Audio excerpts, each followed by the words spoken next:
Assalomu alaykum hammaga, hurmatli youtuberlar va YouTube'ga qiziqadiganlar. Men Elbek Nabiyev sizlarga bugun telefon uchun eng zo'r gaming yo'nalishda o'rgatib qo'ymoqchiman.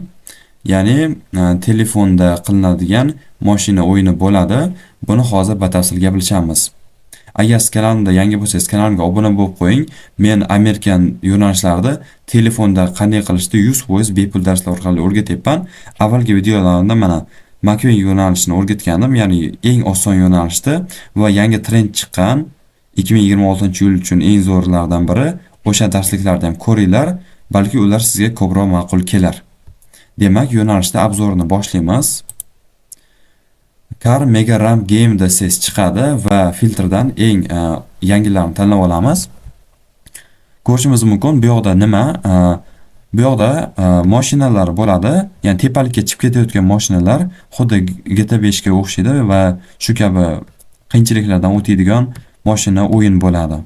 Previewlari sun'iy intellektda yaratiladi. Bularni ham yasab ko'rsatib beraman. Masalan, birontasiga kirib ko'ramiz. Tavakkal, mana misol uchun, mana bu kanalga.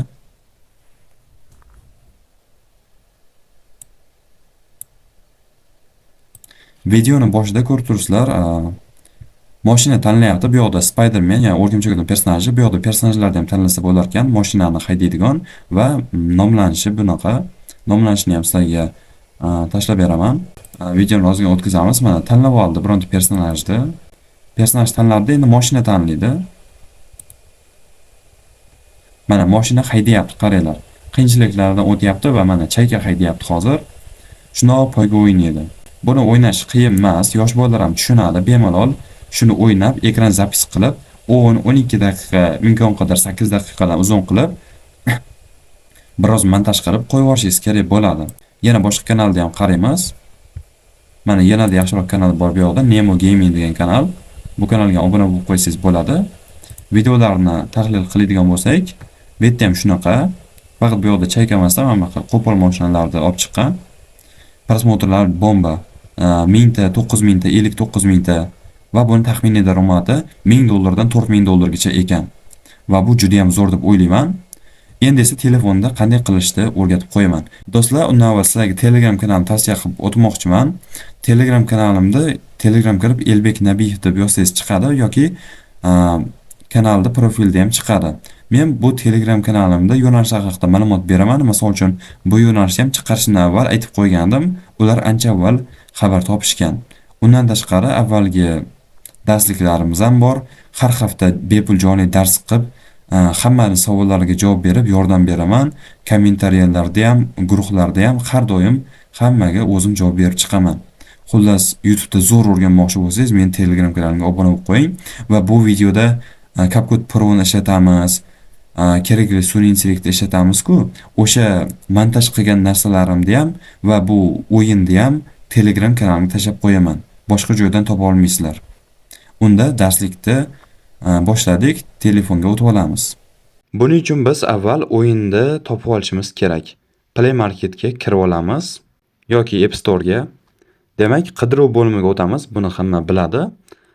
Yozamiz Car Ramp Game. Xuddi shunaqa Car Ramp Game deb yozamiz. Ko'plab o'yinlar chiqadi. Va mana 100 milliondan ortiq yuklangan. Ko'rishimiz mumkin, shunaqa shartlar bajariladi, har xil. Bemalol buni ham yuklab olishimiz mumkin bo'ladi. Do'stlar, u videolarda ishlatilgan mana bu Monster Truck degan o'yini. Buni original versiyasini Play Marketdan izlab topsangiz bo'ladi, lekin ichida ko'plab reklamalar chiqaveradi internetingiz yonishi bilan va hamma narsasi pullik va shunaqa muammolar ko'p. Shuning uchun men buni oddiy versiyasini ishlatmayman. Vizlom, ya'ni pullari ko'p, reklama chiqmaydigan qilinganini ishlataman. Buni Play Marketdan topa olmaysiz. Buni men Telegram kanalimga tashlab qo'yaman. O'sha yerdan yuklab olasiz. Lekin iPhone uchun o'rnatilmaydi. iPhonedagilar bemalol o'sha bepulda ham eplab qilsa bo'ladi. Demak, Monster Truck o'yinini biz avval ekran zapis qilib olishimiz kerak. Ekran zapis qilish uchun sizlarga tavsiya qilaman, bu yerdan As Recorder degan ilova bor. Hozir mana As Screen Recorder desak chiqadi. Hozirgi darsda ham aynan shu ilova orqali men yozib olyapman. As Screen Recorder. Formatni tanlaysiz, FPS tanlaysiz va o'zi start tugmasi bor, ekran zapisi boshlab yuboradi. Demak, o'sha o'yinga kirib olamiz. Maslahatim, o'yinga kirishdan avval internetingizni o'chirib qo'ying. Men o'yinda musiqasini o'chirib qo'yaman, ovozim eshitilmay qoladi bo'lmasa, xuddi shunaqa interfeys chiqadi. Bu yoqdan garaj degan tugma bor. Garajdan bemalol biz mashinalarimizni almashtirsak bo'ladi. Har xil rangiga, o'ziga yoqqan birontasini tanlaysiz. Misol uchun men ko'k yoqdi, LED bor.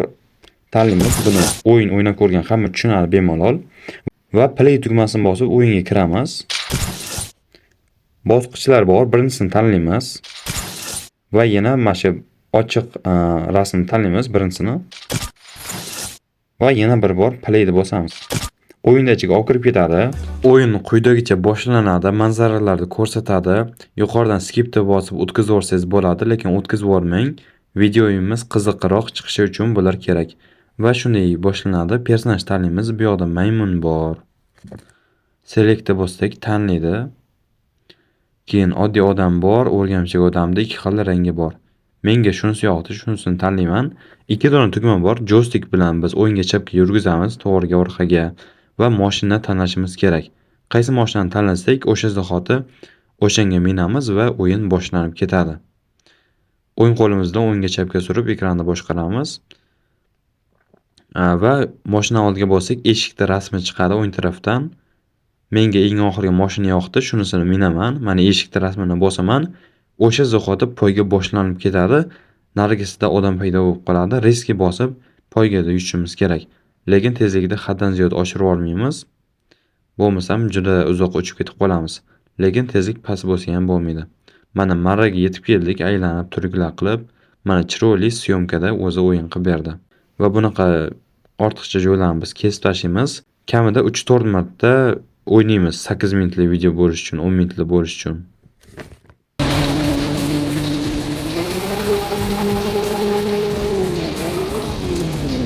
Bu dengizga tushib ketyapti.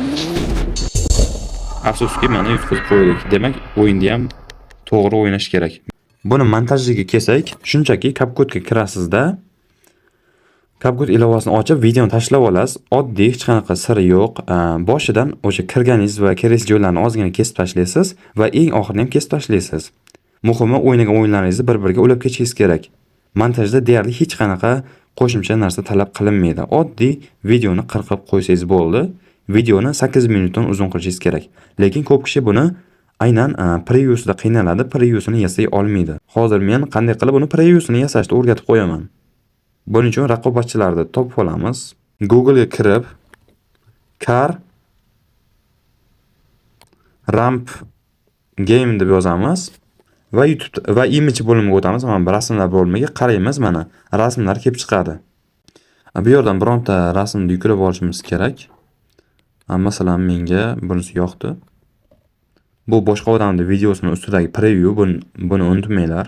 Buni Google dan yuklab olamiz, download image qilib. Yuklab olganimizdan so'ng buni ChatGPT ga tashlaymiz. ChatGPT ga kirganimizdan so'ng plusni bosamiz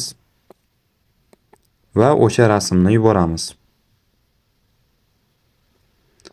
Men bu rasmni Gemini AI ga tashlayman va u xuddi shunaqa rasmni biroz boshqachasini yangitdan yasab bersin deymiz. Professional ingliz tilida prompt yozib ber deymiz va jo'natamiz. ChatGPT endi bizga prompt yozib beradi. Yozib bergan promptini biz shundoq kopirovat qilamiz, shundoq nusxalaymiz. Kerakli joyigacha, ya'ni inglizcha tilni hammasini. Endi esa Gemini ga kirib olamizda, Sozdat изображение tugmasini bosib, plusni bosib yuqoridagi rasmimizni tanlab olamiz va tagidan o'sha promptni yuboramiz. Mana do'stlar, qaranglar, tayyor bo'ldi. Xuddi o'shanga o'xshatib yasab berdi va mashinalar ham qo'shib berdi. Qarang, endi bu preview emas. Bularda kodi, ya'ni ichidagi tuzilmalari polni o'zgarib ketdi. YouTube endi tanalmaydi.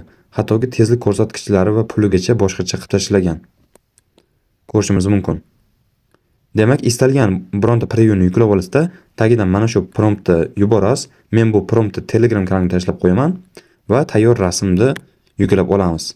Va buni ham Telegram kanalimga tashlab qo'yaman agar kimgadir kerak bo'lsa. Do'stlar, demak, yana bir to'liq video darsimiz o'z nihoyasiga yetdi. Bu darsda biz qanday qilib o'yinni yuklash, qanday zapis qilish kerakligi va previewsini eng muhimi qanday qilib yasashni o'rgatdim. Nomlarga kelsak, shunchaki raqobatchilarda videosidagi nomlarni olib turib ishlatsak bo'ladi yoki ChatGPTga tashab yangi nom o'ylab toptirsak bo'ladi. Ular unchalik qiyin emas, do'stlar. Va taglariga ham shu car va ramp deb yozib qo'yamiz. Unaqa qiyin emas. Eng muhimi ekranda zapis qilib o'ynash va preview yasash, do'stlar. Va agar nakurtga ursanglar, undan ham yaxshi ketishi mumkin. Telegram kanalimga o'tib obuna bo'lib qo'yinglar.